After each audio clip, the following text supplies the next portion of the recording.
చాలా పాతకాలం నాటి ఒక అద్భుతమైన రెసిపీ చెప్పనా. ఈ రెసిపీలోనండి దీని పేరుకి కోడిగుడ్డు మెంతి, కానీ ఆ మెంతి అనే దానికి మెంతి పులుసో మెంతి కూరో మెంతులో కాదు కారణం. దాంట్లో ఇంకా చాలా ఇంగ్రీడియంట్స్ ఉంటాయి. ఆ మెంతి అని చింతకాయ మెంతి, ఉసిరికాయ మెంతి, కోడిగుడ్డు మెంతి ఇట్లా అంటారు. ఆ మెంతి ఏంటి అది చేయబోతున్నాను. ఇది కనీసం ఒక 1000 సంవత్సరాలు ఉంటుందో ఏమో నాకు తెలియదండి. అటు ఆంధ్ర సైడు శ్రీకాకుళం, విజయనగరం అటు సైడు చేస్తారు, ఇటు ఉత్తర తెలంగాణలో కూడా చేస్తారు ఈ మెంతి అనే ఇది చాలా బాగుంటుంది. సో ఆ సీక్రెట్ ఇవాళ నేను మీకు రివీల్ చేయబోతున్నాను.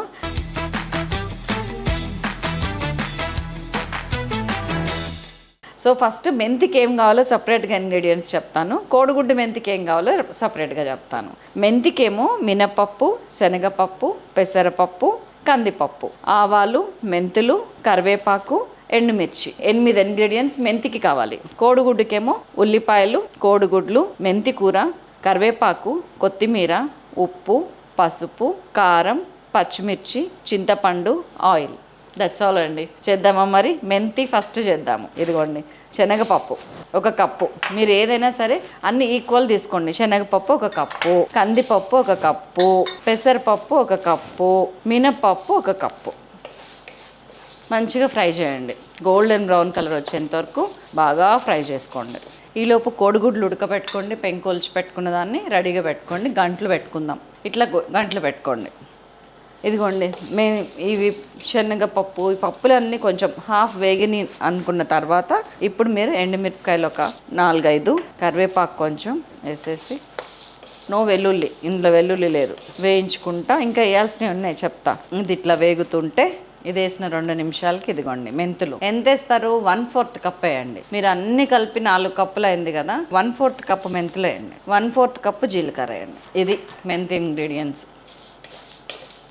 మంచిగా ఫ్రై చేసుకోండి, ఎందుకంటే ఇది కనీసం ఒక 10 కూరల్లోకి వస్తుంది మనకి. నేను ఒకసారి చేసి పెట్టుకున్నానంటే ఫ్రిడ్జ్లో పెట్టినానంటే 3 నెలలు 6 నెలలు కూడా వస్తుంది. ఎందుకంటే మనం వేసేది 1 టీ స్పూన్ 2 టీ స్పూన్స్, పద్దాక చెయ్యము. ఇన్ని పప్పులు కలిపి ఎన్నటి ఫ్రై చేయాలి? కోడిగుడ్డు మెంతి ఉండాలి, ఇంకేమైనా మెంతి ఉండాలంటే. అందుకని ఇట్లా సొరకాయ మన ఇష్టం అండి. మనం పులుసు ఎందులో వేసుకుంటే దానికి మెంతి సొరకాయ మెంతి, బెండకాయ మెంతి అట్లా పేరు పెట్టండి. ఇది ఒక 2 స్పూన్లు వేయండి, చాలా టేస్ట్ ఉంటుంది. చాలా అండి, మొత్తం అయిపోయింది. నేను వేరే గిన్నెలోకి తీసుకొని వచ్చేస్తాను, వేసేస్తా పొయ్యి. So ready, all set. Oil మీకు ఇష్టమైనంత. నేను ఒక 1.5 టేబుల్ స్పూన్ అంటే దాదాపు 5-6 టీ స్పూన్స్ వేసాను. ఇదిగోండి కోడిగుడ్లు ఉడకబెట్టి ఇట్లాగా గంటలు పెట్టి పెట్టుకోండి. కొంచెం పసుపు వేస్తున్నాను, ఆయిల్లో ఇట్లా కలుపుతున్నాను. భాస్కర్ గారు ఇట్లా గుడ్లు వేయించకుండా పులుసులో అసలు తినరు, ఇష్టపడరు. నేను పొరపాటున అప్పటికి వేయిస్తాను, లైట్గా వేయిస్తాను కదా, ఆ డౌట్ వచ్చినా కానీ వేయించలేదు ఎందుకు, నేను చెప్పాను కదా అంటారు. అయిపోయిందండి. అదే ఆయిల్లో 1/2 టీ స్పూన్ ఆవాలు, 1/2 టీ స్పూన్ జీలకర్ర. మెంతి కూర మ్యాండేటరీ కాదండి ఇక్కడ అస్సలు. కోడిగుడ్డు మెంతికి మెంతి కూరకి సంబంధం లేదు. నేను పులుసుల్లో మెంతి కూర వేస్తా, మీకు తెలుసు, అది వేసాను. కొంచెం సగం కట్ట, కొద్దిగా కరివేపాకు, ఒక 4 పచ్చిమిరపకాయలు. ఇదే మన పోపు. ఇదిగోండి దండిగా షలాట్స్, నా ఫేవరెట్ ఇవి. మీరు షలాట్స్ వేయాల్సిన అవసరం లేదు. ఒక 3 పెద్ద ఆనియన్స్ వేసుకోండి, నాకు ఇది చాలా ఫేవరెట్. దొరికితే మాత్రం తెచ్చుకోండి, ఇవి ఎప్పుడు ఉంటాయి మా ఇంట్లో. ఊరు దాటి సముద్రాలు దాటైనా సరే నేను ఇవి తీసుకొస్తాను. ఎందుకంటే నల్గొండలో చాలాసార్లు దొరకవండి. నేను హైదరాబాద్ వచ్చినప్పుడు రత్నదీప్లో ప్యూరో న్యాచురల్ అని అట్లా ఉంటాయి కదా, అక్కడికి వెళ్ళానా సరే తీసుకుంటా కంపల్సరీ. హ్యాపీ టైం తీసుకొని దీనికోసం.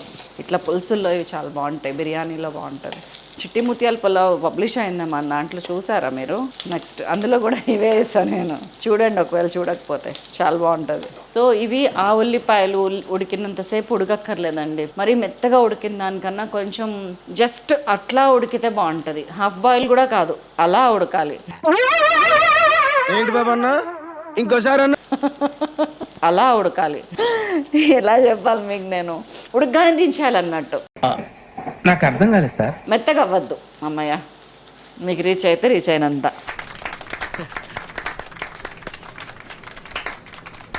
ఇంకోటి కూడా చెప్తాను నేను. ఉల్లిపాయలు వేసిన తర్వాత ఒక 7-8 నిమిషాల కంటే పులుసు కానీ మీరు ఏమన్నా చేయండి, 8 నిమిషాలకు మించి ఉడకబెట్టకండి, చాలు. నాకు ఇది ఒక్క 2 నిమిషాలు గోల్నియండి ఆయిల్లో, అదే వేగినాయి. పెట్టేస్తున్నాను. 1.5 టీ స్పూన్ ఉప్పు, ఒక 2.5 టీ స్పూన్స్ కారం, 1/2 టీ స్పూన్ పసుపు. నో ధనియాల పొడి, నో ఏ పొడి వద్దండి ప్లీజ్. ఈ ఒక్కసారి ఇలా చేయండి. మన గుడ్లు కూడా వేసేస్తున్నాను. చింతపండు ఒక 25 grams to 30 grams ఉంటుందండి. మంచిగా నానింది, ఫుల్ నానింది. నేను చెప్పినా కదా 8 నిమిషాల కంటే ఎక్కువ ఉడకబెట్టకండి ఉల్లిగడ్డ అని. ఇదిగోండి పోసేస్తున్నా పులుసు. చిక్కగా వెండిన, దీనికి చిక్కటి పులుసే బాగుంటుంది. కానీ మనం నీళ్ళు పోసినా చిక్కగానే అవుతుంది. అదే కదా ఎగ్ మెంతి రహస్యం. ఇంకొన్ని వాటర్ పోస్తాను. ఇదిగోండి ఇట్లా గుడ్లు మునిగేదాకా నీళ్ళు పోయండి. మన మెంతికి ప్లేస్ ఉంచుతున్నాను. ఒక్కసారి ఉప్పు చెక్ చేయండి. పులుసు వేసినాక ఉప్పు కొంచెం ఎక్కువ పడుతుంది కదా. పులుపు కరెక్ట్ సరిపోయిందండి. కొంచెం హైలో పెడుతున్నాను. మన పౌడర్ రెడీ అయ్యి వచ్చింది మెంతి. ఇదిగోండి మన మెంతి. ఇంకా మంచి వాసన వస్తుందోనండి. కొంచెం మసిలి వస్తుందని వెయిట్ చేస్తున్నా. మసిలి నాకు వేద్దామని. దేనికైనా ఒక లెక్క ఉండాలి కదండి. లెక్కపత్రం లేకుండా చేయడానికి మనం ఏమన్నా చదురాని వాళ్ళమా? సమాజ పరిజ్ఞానం తెలియని వాళ్ళమా? వామ్మో శైలక్కో, నువ్వు మళ్ళీ సమాజానికి వెళ్ళకంటారా? ఇప్పుడే డిస్కషన్ వచ్చిందండి. అంటుండే అనమాట, మీరు స్వాతి అంటుంది, మీరు ప్రతిదానికి ఏంటి మేడం సార్ని ముందుకు పెడతారు అంటుంది. అన్నీ మీరు చెప్తారు, మళ్ళీ సార్ చెప్తారు అని చెప్తారు. ఏదో ఉంటే ఎవరో సార్ చెప్తారులే అన్నాను అనమాట అంటుంది. నన్ను ఆడవాళ్ళకు ఉన్న అడ్వాంటేజ్ అది. మంచిగా జెంట్స్ని ముందు పెట్టేస్తాము, వాళ్ళే చెప్తారు అన్నీ. కానీ మన అభిప్రాయాన్ని కాదని, మన ఇష్టాన్ని వద్దని, మనం చెప్పింది తల్లో ఉంచుకొని ఏం చేయాలో ఏం చెప్పాలో చెప్తారు.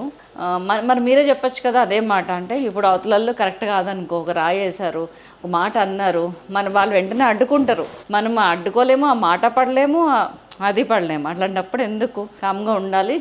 మాట్లాడే దగ్గర చేసే దగ్గర చేయాలి తప్పితే ముందరికెళ్ళి చేయాలంటే చాలా ధైర్యం ఉండాలి. మాట పడ్డా కూడా ఒక పట్టించుకోకుండా ఉండేది, లేకపోతే తిప్పికొట్టే నేర్పు ఏదో ఒకటి ఉండాలి. కాబట్టి నేను వెనకకే ఉంటానని చెప్పిన. బరకగా ఉందని కొంచెం డౌట్ వచ్చి జల్లెడ బట్టి మరీ తెచ్చానండి. అట్లా మెత్తగా అయిపోవాలి. మీరు జల్లెడ బట్టి మళ్ళీ మిక్సీకి వేయండి కావాలంటే. ఇదిగోండి 1 2 టీ స్పూన్లు వేసిన ఇందులో మస్తు. అండ్ దీంతోపాటు 1 టీ స్పూన్ షుగర్ వేయండి. షుగర్ డబ్బా మీద షుగరు అని రాసి ఉంటుంది. ఒక సినిమా కమల్ హాసన్ది, రేవతిది, నాకు అది చాలా ఇష్టం ఆ సినిమా. అందులో అంటాడు, ఇది రోడ్డు అయితే రోడ్డు అని రాస్తావా అని, మారుతి అని రాస్తాడు వాడు దేని మీద, కారు మీద. 1.5 టీ స్పూన్, 2 అండి మ్యాక్సిమం. ఎందుకు మొహమాట పట్టం. ఇప్పుడే పోసాం కాబట్టి పులుసు ఒక్క 3 minutes మగ్గనివ్వండి. చెప్పినా కదా టోటల్ కర్రీ 10 minutesలో చేయండి. అప్పుడు మీకు అంటే ఆ ఉల్లిగడ్డ వేస్తే, అంటే వేరే ఏ ఉల్లిగడ్డ వేసినా కానీ ఎంత ఉడకాలో అంతే ఉడకాలండి. అయితే మెత్తగా లేకపోతే గట్టిగా, 2 వద్దు. ఓకేనా? 3 minutes అయిపోయిందండి. 3-4 నిమిషాలు. సూపర్ అంటే సూపర్ వాసన వస్తుంది. ఆ వాసన పిలిస్తే ఇట్లా ఉరికి వచ్చాను అనమాట. అంత మంచి వాసన. నేను హాల్లో కూర్చుంటే చూసారా చిక్కదనం ఎట్లా వచ్చిందో. అందుకే నేను నీళ్ళు కొంచెం ఎక్కువ పైన అన్నాను. ఉప్పు ఒక్కసారి చూద్దామండి. ఇప్పుడు సరిపోయినట్టే ఉంది, కానీ కొంచెం వేద్దాం.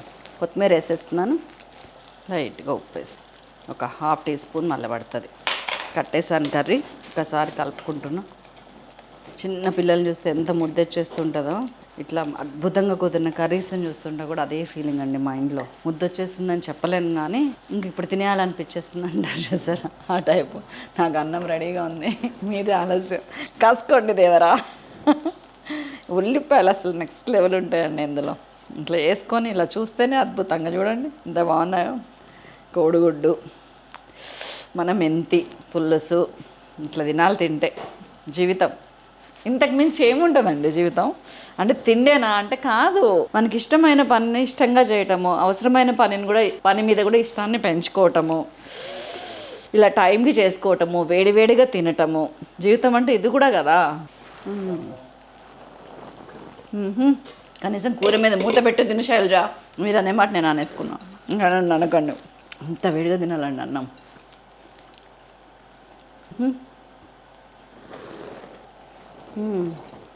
ఈ రుచి ఇంకా దేనికి రాదండి. గ్లాస్ పగలు కొడతా ఇప్పుడు మీరు వండకపోతే. అంత టేస్టీగా ఉంది. ప్లీజ్ చేయండి. మరొక మంచి రెసిపీతో మళ్ళీ కలుస్తాను. ప్రామిస్. Thank you.